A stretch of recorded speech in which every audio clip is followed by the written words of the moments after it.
So come back to this specific text with me. Jesus says, don't be anxious, which we're going to talk about that command in and of itself. But look a little more specifically what Jesus says not to be anxious about. Our life, our body, our food, our drink, our clothes.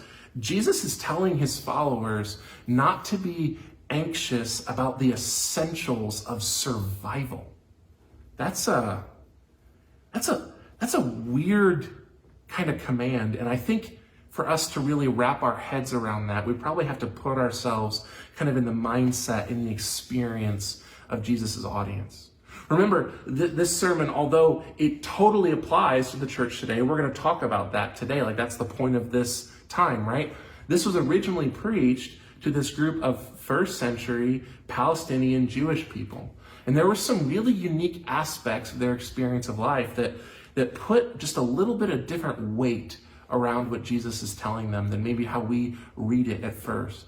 Remember, the Jewish people in Jesus' day are a conquered people. Palestine is owned by Rome, and the people who live in the region of Galilee, where Jesus is living and teaching at this point, for the most part, are poor subsistence farmers. Starvation, lack of food and clothes and water and shelter, these were very real concerns for Jesus' audience. And so he says to them, don't be anxious about your life, about what you eat, about what you drink, about what you wear. I think it's important for us to put this in its historical context, not because I am dismissing any of the gravity of the weight of our culture's current experience with this pandemic. By no means. We're going through some big and some heavy and some scary stuff as a society right now.